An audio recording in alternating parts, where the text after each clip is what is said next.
we're going to make shredded beef tacos in the Crock-Pot. This recipe can also be prepared using a Dutch oven pan or a heavy bottom pan. Making them in the Crock-Pot is a much better option for those of you that have a busy schedule. Before we get started with the recipe, let's go over the ingredients really quick.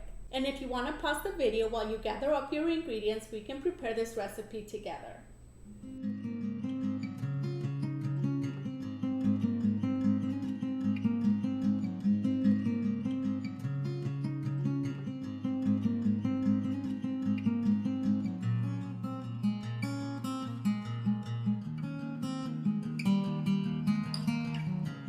I'm going to use 5 pounds of chuck roast. You can trim off some of the excess fat, but like this stuff right here, I don't really care for it, so I'm just going to trim it off a little bit. Then we're going to roughly chop it into about 3 to 4 inch pieces like these.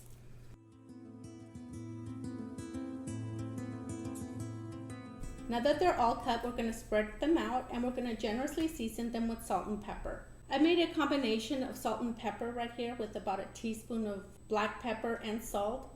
And I'm just going to kind of sprinkle it over all the pieces. And then I'm going to flip it over and do the same to the other side.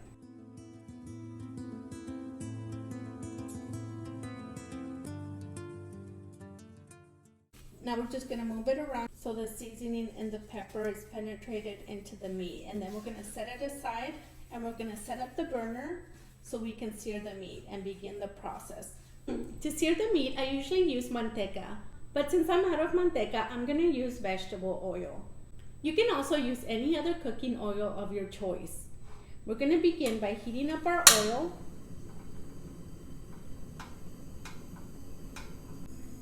We're going to do a few at a time.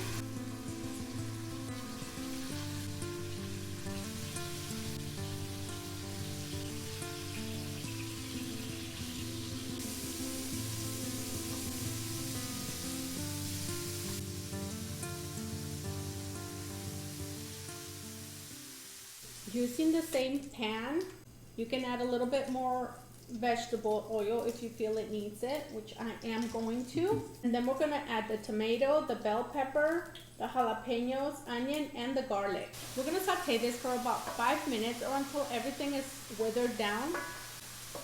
I mean, just by adding these ingredients in here, this already smells delicious.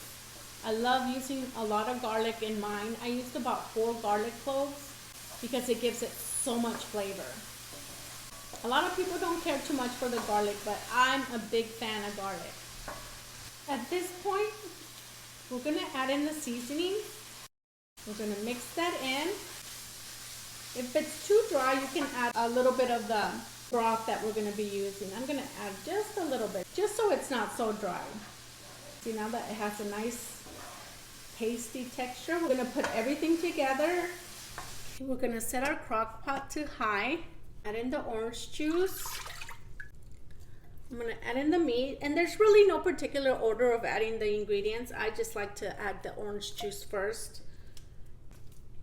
I added half of the meat in there, and I'm going to add half of the ingredients from the pan. Okay. That's about half right there. This is a 4-quart Crock-Pot. So the 5 pounds of meat that we're using is going to fit perfectly in here.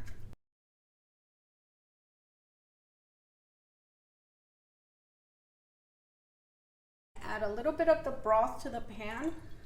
And then I'm going to get all those flavorings that are stuck to the side of the pan. We don't want those to go to waste. Use every bit of flavoring for our tacos. Okay, now we're going to pour the rest of the broth over the meat. And that's it, guys. And wait till it's done. It's going to turn out so amazing. All right, so now we're just going to cover it. And we're going to let this cook for about 4 to 6 hours.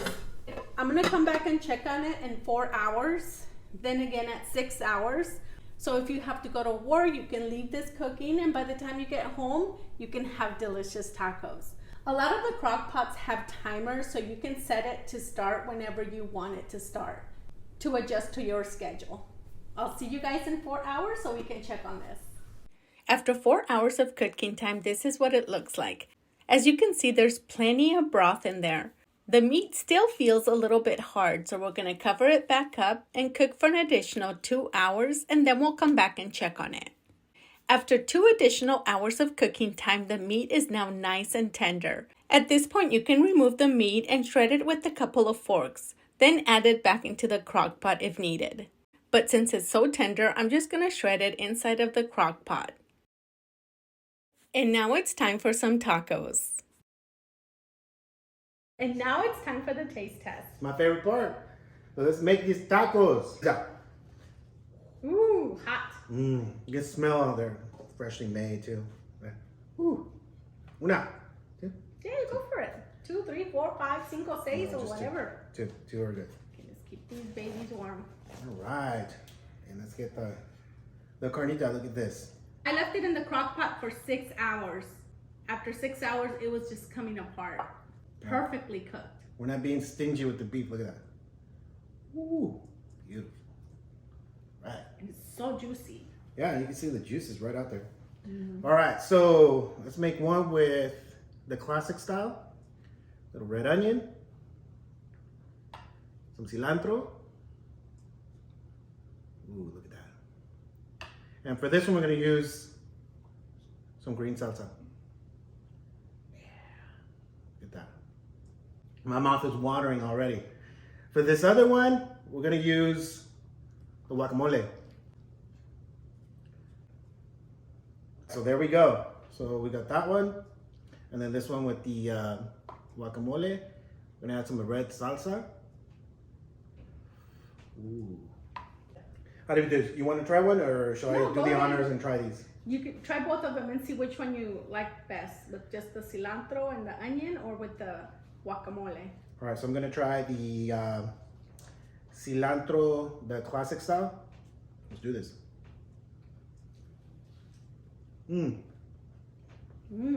So juicy, huh? That's nice. That classic taste with the cilantro. Wow. Yummy. Now let's taste the next one. This is the one with the guacamole. My mouth is watering. You need some water? No, let's see.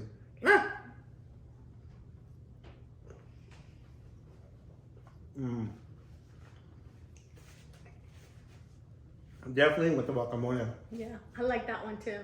These would also go great with the curtido with the cabbage, red onion, carrots.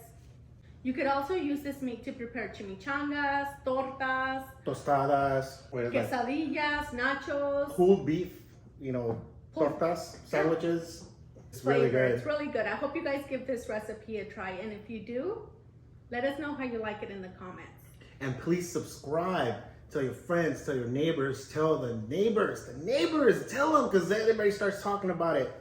Easy recipes, easy to follow. Let them know Salty Cocina is back. We're doing some redos as well, because as you know, technical difficulties. We had some videos that we had to remove, but we're bringing them back. And we're making them more delicious than the original that you have seen. So keep on the lookout for that. You subscribe to get that notification when a new recipe pops up.